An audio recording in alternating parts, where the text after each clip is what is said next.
Saya kerja. tahu. Berapa persen? Kita sampai Tahu, persentase. ya. Saya tahu. Yeay. Kita bisa persentase. Alah, Ya. udahlah. Gini bos. Pengusaha Soal pribumi apakah itu kita apa ya? perlu IKN pindah? Yes. Sudah sepakat kita. Pengusaha pribumi itu apa ya? Iya. Loh, orang lokal setempat, maaf bukan pribumi, orang lokal setempat. Ya, kontraktor sana. Lebih banyak yang mati apa menikmati? Mati mereka, nggak dibayar Pak banyak. Teman Lokal. saya enggak kok. Lah Teman saya teman enggak. kau, emang Teman sama saya temanmu enggak. aja yang kerja. Lu juga ngawur Makanya jangan banget. disamaratakan itu gitu loh. Temanmu kan Jangan kerja disamaratakan. Jokowi dulu, jadi dapat. Iya, jangan samaratakan itu. Sekarang giliran Rocky Group. Oke. Ada rumus dalam sosiologi. Ini anak-anak FISIP nih yang belajar sosiologi ini. Dua partikular tidak akan menghasilkan satu universal.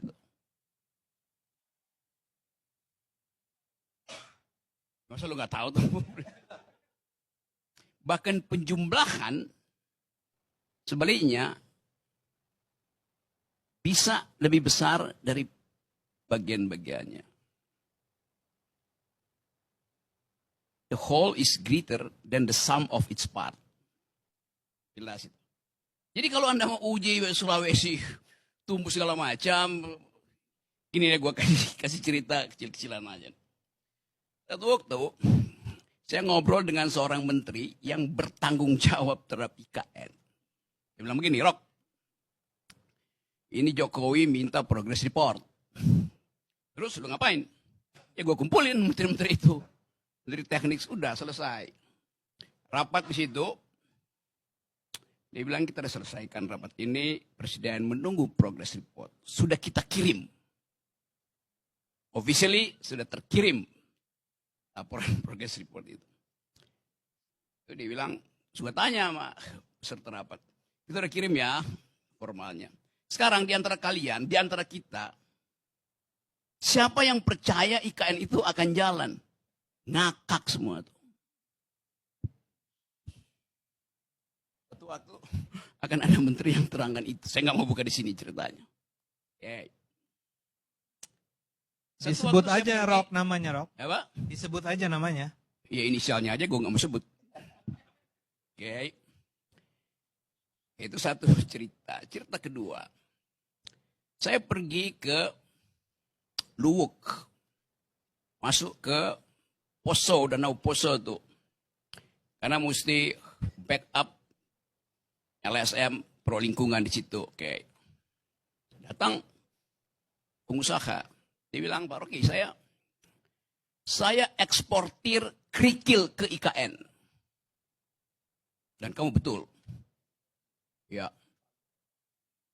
Nah, dari Poso itu. Ya Poso, Palu, segala segitu.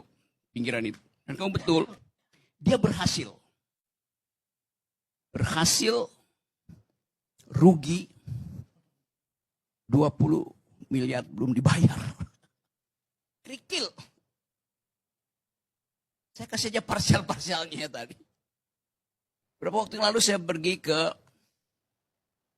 Taman Bunga Nasional di Malang. Batu Malang. Taman bunga yang bagus betul peninggalan Belanda. Kepala desa bilang begini ke saya. Kami mensuplai semua bunga ke IKN.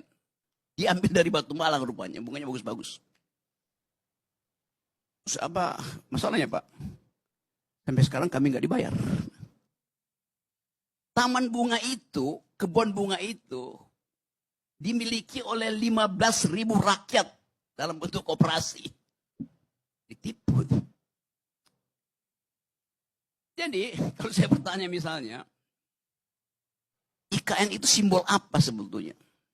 Satu-satunya simbol yang ada dalam sejarah manusia, ambisi yang kemudian berantakan adalah Babilonia Tower. Tower of Babel itu. Kita tahu di dalam cerita itu, pertanyaannya, apakah menara Babilonia itu runtuh karena kedunguan?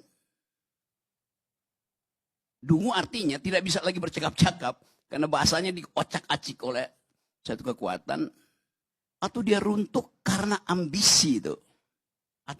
Runtuh karena kedunguan atau runtuh karena kepongahan. Saya akan balik ke situ lagi dulu ya. Saya balik lagi ke IKN tadi itu. Kenapa dari awal saya nggak percaya pada IKN? Karena kalian percayanya lain dengan cara Jokowi memandang IKN. Andrinov menerangkan bahwa demi rasionalitas spasial mesti ada IKN. Oh ya, bagus. Ade Armando terangkan dengan versi yang lain tuh. Untuk keadilan, jangan Jawa aja. Tapi Jokowi nggak lihat itu sebagai alasan dia. Dia lihat itu adalah menara Babel buat dia. Jadi Anda dikacaukan bahasanya oleh seseorang yang punya inspirasi lain tentang Babel, tentang IKN itu. Saya lanjut lagi ya cerita-cerita itu. Satu waktu saya tanya pada Pak JK itu, Pak JK, gimana ceritanya sih kok ada IKN? Kata Pak JK, dukun aja nggak bisa jawab. Hanya Pak JK, karena JK udah pernah ngomong ke saya. Satu waktu saya bercakap-cakap lagi dengan Sultan Hamengkubuwono yang kemudian pakai baju menolak bala. Dia nggak ngerti apa yang ada di situ selain cerita mistik. Jadi yang Anda sebut rasional itu bagi Jokowi bukan itu yang dia maksud. Artinya dia menunggangi kedunguan kalian. Ya ini begitu jadinya kan. Saya lanjutkan lagi, kenapa saya nggak percaya ya. Mulai dari soal mobil SMK itu. Ngapain? Lu tahu satu peristiwa yang dia udah bohong, lu masih terima lagi bohong lebih gede kan? Soal IKN coba. Sebelum soal SMK itu ada soal pemindahan waktu Pak Jokowi masih wali kota yang terus-menerus didampingi oleh Andrinov. Pemindahan pasar itu. Saya cerita lagi nih aneh ngoceh-ngoceh di sini. Atau saya kasih kuliah di UNS 11 Maret. Saya lagi kasih kuliah, tiba-tiba masuk notes kecil. Bung, pakai bung. Setelah saya kasih kuliah kita mau ngobrol ya. Itu Jokowi masih wali kota loh itu. Oke. Saya kasih kuliah, saya tanya mana yang mau ngomong. Mau bicara apa? Metodologi, teori? Bukan, kami bukan dosen. Saya pikir dosen. Ternyata beberapa pemuda itu diutus oleh seseorang, saya lupa namanya. Yang adalah tokoh PKI, ketua pemuda rakyat pada waktu itu, anggota komite sentral PKI, masih hidup waktu itu, namanya apa namanya? Pak Karni tahu ya? Rewang. Nah, ini gue cerita soal Rewang nih. Rewang masih hidup waktu itu, dia mau ketemu saya. Tiba-tiba dia sakit, dia utus anak buahnya, muridnya itu. Jadi kenapa begini Pak Rewang mau cerita. Gini Bang Rocky, jangan pernah percaya pada Jokowi. Ya. Dia masih hidup waktu itu, kemudian beberapa bulan kemudian dia meninggal tuh Pak Rewang. Karena saya ini pemimpin rakyat. Saya tahu watak rakyat, bahkan rakyat Solo. Rewang yang adalah pemimpin rakyat, bahkan mengatakan Jokowi itu pembohong. Dia bukan rakyat. Kenapa? Jokowi pastikan bahwa pasar itu akan pindah. Dibuat sedemikian rupa, diskusi 1 bulan penuh di depan rumahnya dia itu.